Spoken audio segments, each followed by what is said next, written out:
반갑습니다. W 공동체 여러분. 2024년이 시작된 지 엊그제 같은데 벌써 두 달이 훌쩍 지났고 이제 3월의 초입입니다. 이번 주 여러분 3월 첫째 주 주일 순모임으로 함께 하시게 될 텐데요. 요엘서의 말씀을 계속해서 우리가 함께 보고 있습니다.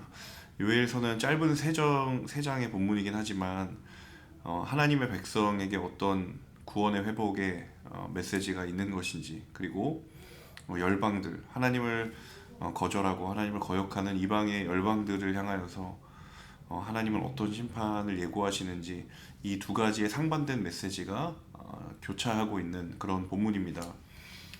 물론 아주 오래전에 요엘이라고 하는 선지자를 통하여서 하나님께서 그 당시 그 백성들에게 주셨던 말씀이기는 하지만, 조금 더 확장시켜서 본다면 오늘 이 시대 가운데에 우리가 마지막 때를 살아가는 그리스도인으로서 하나님께서 우리에게 주시는 메시지를 어떻게 적용할 것인가에 대한 생각도 함께 해볼 수 있게 될 것 같습니다.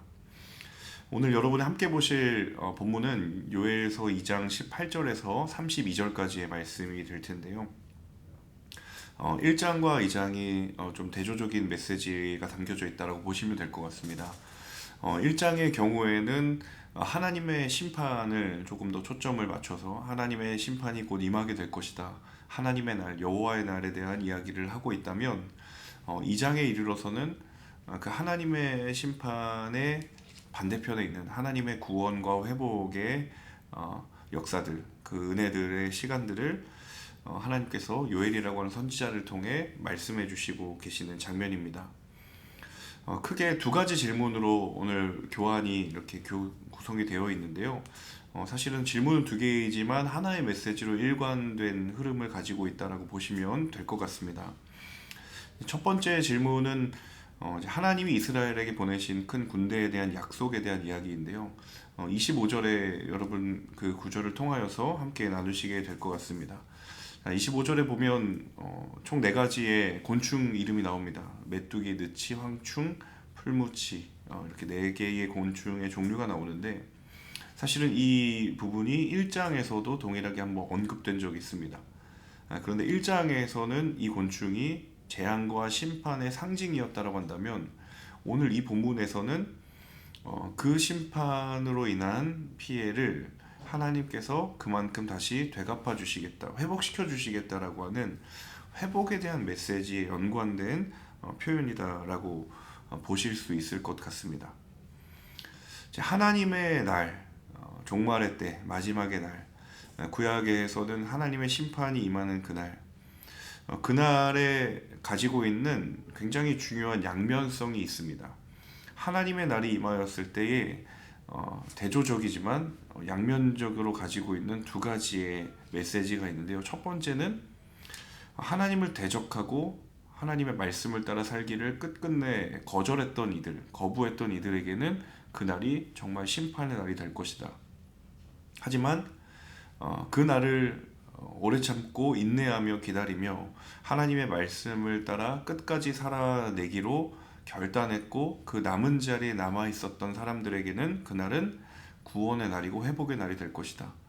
이게 왜 그러냐 하면, 하나님께서 대적들을 도구로 삼으셔서 심판을 행하셨을 때에 결국에 그 마지막 날에는 심판의 도구로 쓰임받았던 그 세력들도 하나님의 심판을 입게 될 것이다, 그 심판을 당하게 될 것이다 라는 것이기 때문에 이 연결고리가 있는 것이죠.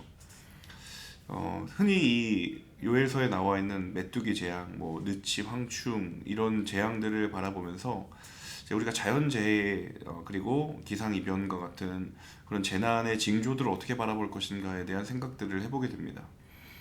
흔히 이단이라든지 사이비 종교에서는 이런 기이한 재난 상황들을 가리켜서 이제 공포심을 조장하고 두려움을 유발하는 이 메시지죠.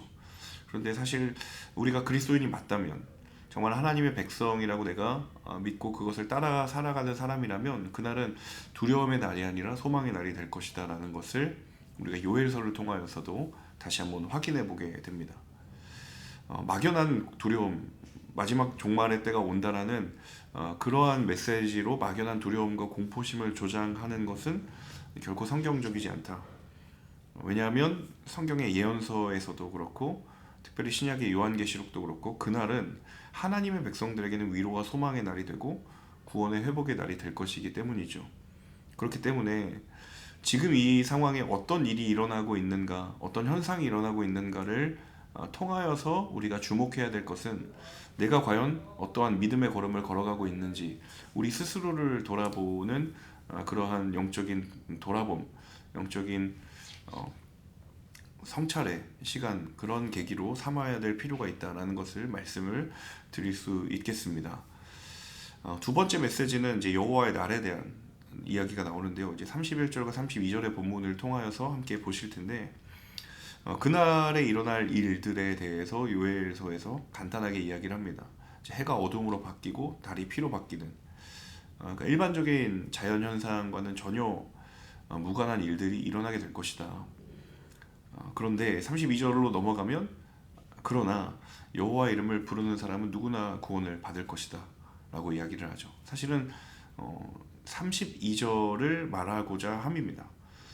이제 흔히 31절을 보면서 와 이런 날이 올 것이냐 두려움과 공포를 가질 수 있을 법하지만 사실은 이 요엘서가 강조하고 싶었던 건 32절이에요. 그러나 그런 날이 오지만 그때 여호와 이름을 부르는 사람은 누구나 구원을 받을 것이다라는 바꿔 말하면 그날이 오기 전에 여호와 이름을 부르는 자가 되어야 한다라는 메시지를 담고 있는 것이죠.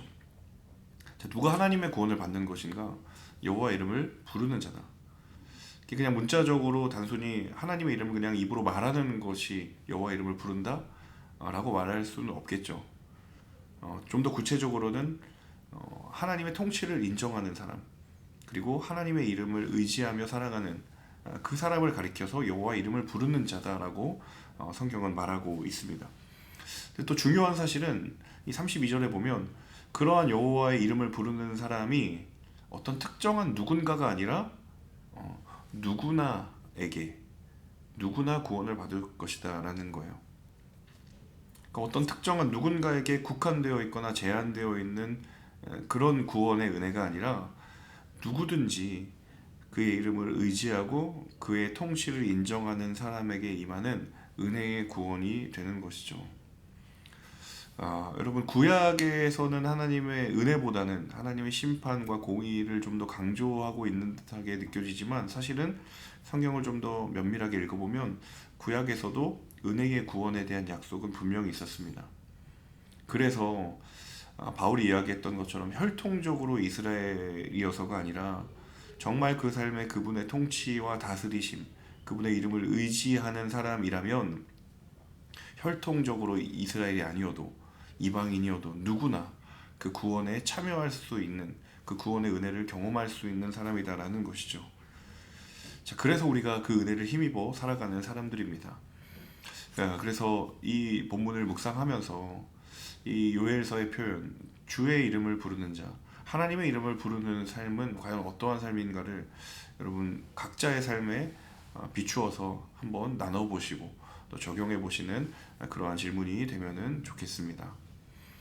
질문이 두 가지이지만 사실은 큰 흐름 안에서는 일맥상통하는 그러한 질문이기 때문에 그 하나님의 날에 주시는 하나님의 사람들에게 주시는 메시지가 무엇인지를 함께 생각해보고 더 나누어보는 그런 순모임이 되면 더욱더 풍성한 은혜가 있을 것이라고 생각됩니다.